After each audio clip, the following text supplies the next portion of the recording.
Hey everyone, it's Kevin with Chain Trek. I'm back at it after taking a little bit of a hiatus, and today we're going to dive in and have a trek into Local Ethereum, which is a peer-to-peer network that enables users with Ethereum to transact with users that have fiat, whether that's USD, Canadian dollar, whatever, or vice versa, obviously. So it's a marketplace to buy and sell, removing from maybe a more centralized exchange, and they utilize smart contracts on Ethereum using an escrow system uh, that I've actually used personally. It worked really well, and I'll actually talk about that in a little bit because while it did work really well, I wasn't the wisest with how I used local Ethereum. Everything worked out great though, so we'll talk about that in a bit. But let's hop in now and look at the system. All right, so here's the local Ethereum homepage. You can see it's very, very well done visually. You have the different options. You can select where you live to see what your options are available as far as a cash transaction goes. I'll show you if you go to Australia, there's a few more options, but we're here in beautiful Cleveland, Ohio. So we're in the United States, and there's only three options as far as cash goes, but then there also is worldwide options where we have PayPal, Western Union, and so on and so forth. Again, it's peer-to-peer. They use a smart contract to hold an escrow once you have agreed to make a transaction. Let's see what type of trades are available currently. So from here, you can then filter through any type of offers that are currently on the market. So let's say we're in the market to buy Ether. Now you can see here, I'm going to change it from worldwide to United States just to make it a little bit easier for myself to break down here. So here you see we have the different locations of the sellers, New York, Chicago, and so on, and how they prefer to transact Ether. So we have James here is offering to buy Ether at 486, and he's only going to use Western Union.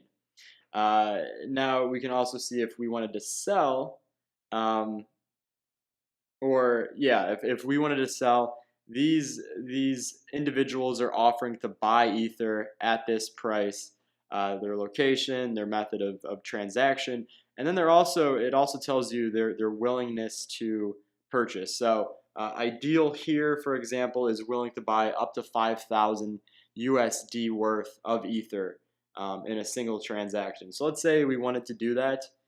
We simply click sell, we open the trade, we enter how much we're willing to, let's say we wanted 3,000.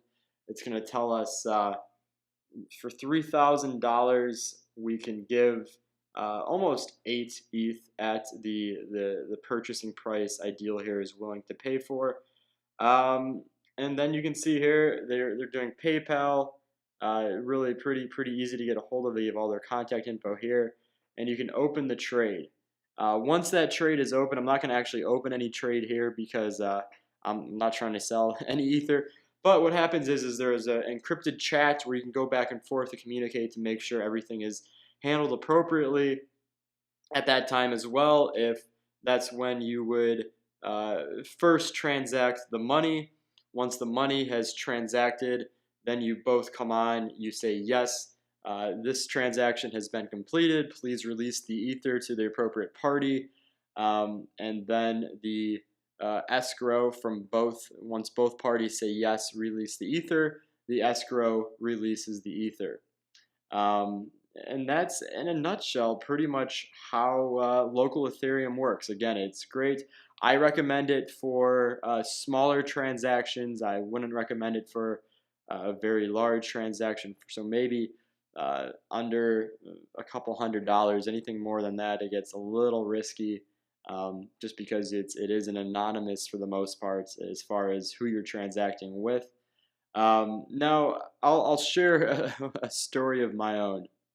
All right. Well, while local Ethereum is a great site to have a trustless system to have a peer-to-peer marketplace of Ether, there are instances where it could go very wrong, and I actually it was involved in one of those instances. So last year, towards the end of the year, Ethereum as well as all cryptocurrencies were kind of skyrocketing.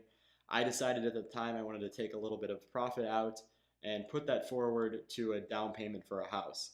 So I wanted to use local Ethereum, wanted to avoid the exchanges and their high transaction fees, and decided to use local Ethereum and receive a decent amount of money for some Ether. So I put my Ether up in the system. I found somebody that was willing to purchase it with using Venmo as the transaction method medium. And it turns out Venmo does not allow business type transactions. A lot of red flags went off in their systems with the high amount of money that was being transacted. They shut down my Venmo account, and because of that, I did not receive the money. Luckily, the Ether was in an escrow. I said, hey, I didn't receive this money. Luckily, whoever the person was on the other end, I never met them. They said the same thing because, again, my Venmo account got shut down. They did not receive that money. And because of that, in those instances, local Ethereum, so it's not completely trustless, local Ethereum will have their own representative that will go in and approve the escrow transaction one way or the other. So this only happens in instances of disputes. So this was a dispute, and because of that, the money was returned to the Ether was returned to my account because I never received the transaction on Venmo. So that is an instance of the escrow and a third party actually being necessary. It worked out very well. I was very thankful for how smooth it was because I knew it could have gone a lot worse. And then after that, I actually ended up using a more centralized exchange to very quickly send that ETH and get USD for that. That's my story. Obviously, be very, very careful when you're using a system like this. If you're meeting somebody in public, make sure you're meeting them in a safe location. Just general rules of the internet. Don't be an idiot like me. I hope you enjoyed this video. That's local Ethereum. Check back later in the week. We'll have the weekly trek, and next week we'll have another review of a system. I think I'm going to do the freelancing site Ethlance. So thanks again, and we'll see you soon.